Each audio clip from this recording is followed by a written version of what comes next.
When you quit, your mind does this, because you're out. Once you say, I'm not going to quit, when you quit, your mind says, we're done. So it doesn't expand. There's no expansion when you quit. When you say, you, this sucks, I'm drowning, I'm miserable, I'm suffering, I'm broken, but I'm not going anywhere. What happens to your mind is it does this. It says, he's not leaving, so we gotta expand. We gotta grow. We gotta figure this thing out.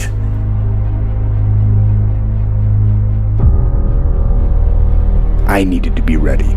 I needed to be the things I always talk about. I needed to be stronger and faster and smarter and better. That was a thought that used to drive me and kind of haunt me and make me get up early and work hard to push myself. I've been getting on that squat rack and grinding it out for 25 years, and I'm not bored with it yet. It might seem like that's an unwinnable battle, but really, to me, it's not about winning. It's the battle itself. It's the struggle. It's the daily test. That's what life's about. Not just physically, but mentally. Getting that rock to the top of the mountain, that's not what my goal is. My goal actually is pushing the rock. Because pushing the rock, that pushes me. That makes me tougher. That makes me harder, mentally and physically. It gives me much more than I give it. I want to struggle. I want to grind and claw and scratch, and I want to dig in, and I want to push. And I don't want it to end. If I ever got the rock to the top of the mountain and it stayed there, I'd push it back down myself. I don't want to rest, and I don't want to coast, and I don't want to reach a point in my life where I say, that's it. I've done enough. I'm not going to give anymore. I'm not going to push anymore.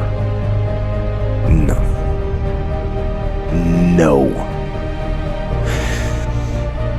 That relentless cycle of day-to-day challenges, they aren't maddening to me. They don't frustrate me. They inspire me. Inspire me to drive and push more and to push harder. So I say, dig in and get to pushing.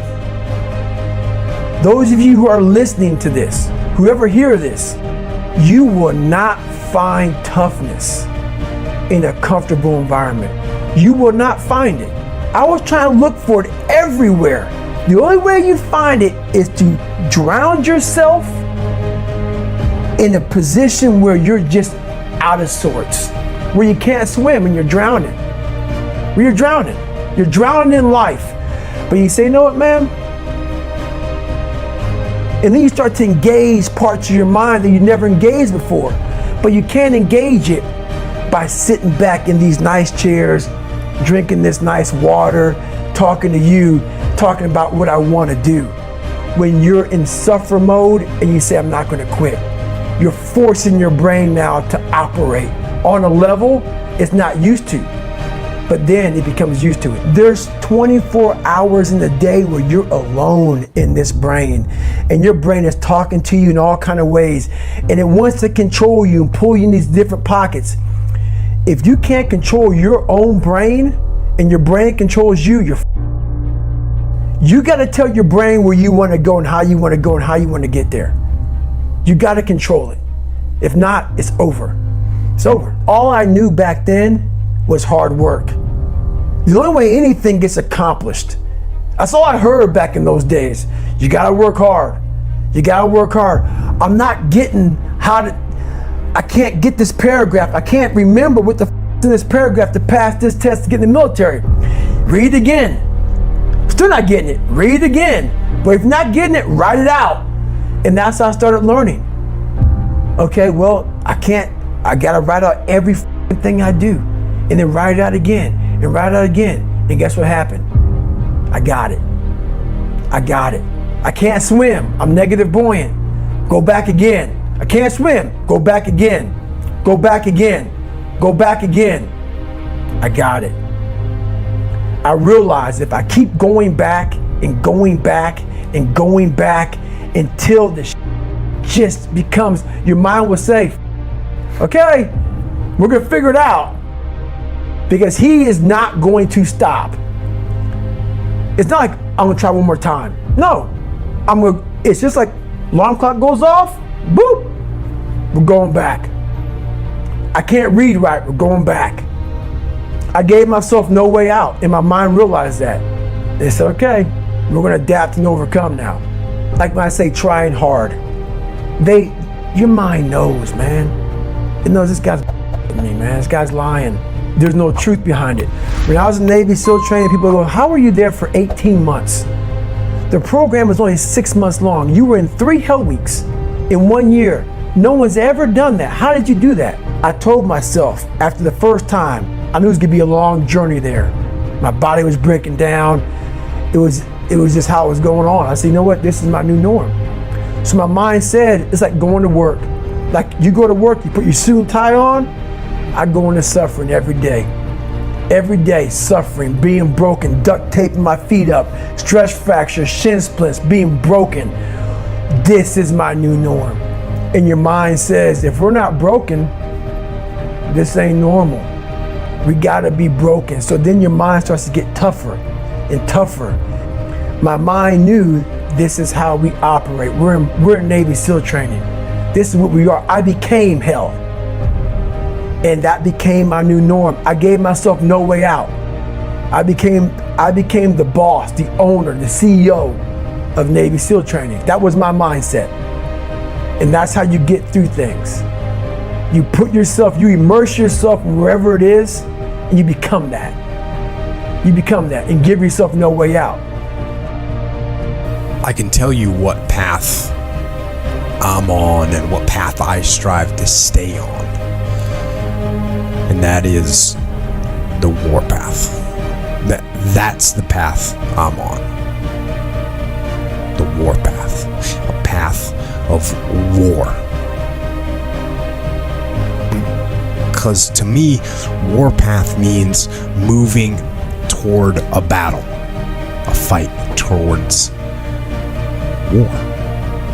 And that is what I am doing, and that's what I've always been doing. Whether it was the actual war against our nation's enemies or the war against my own weaknesses, that is what I am doing. Preparing and sharpening my sword and honing my skills and maintaining the unmitigated daily discipline in all things. And the warpath is just that. It's a path. It's a route. It leads somewhere. I am waiting, and I am ready. The warpath is a war against weakness, and so it leads to strength. So you know what you have to do? You have to be a man, and you have to do your job now, and this is what matters now. I think that telling yourself and recognizing to yourself, why are you trying to do this thing? Because you're trying to do something because it does matter, right?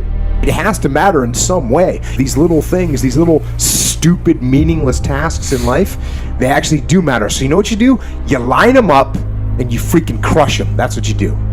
That's what you do. You line up these stupid, meaningless things and you crush them, and you use them as an exercise in discipline. They become an exercise in discipline. Oh, this thing doesn't matter. Guess what? I'm going to crush it now. Bring it to me. When you say, oh, you know what? I'm not going to finish this book right now. You say, but I don't want to do it right now. I can push it off a little bit. You accept that. You accept that answer. You accept that answer. I'm not a guy that says, I'm going to do this or I'm going to do that. I just do it. I just go and do whatever that thing is. And the path, the war path, leads to control and leads to ownership of your life. And that, to me, is the war path. The path of fire and adversity. The path of blood and of sweat and of suffering. The war path is the preeminent path of discipline, which is why it leads to freedom. And beyond that, in the end, the war path, it leads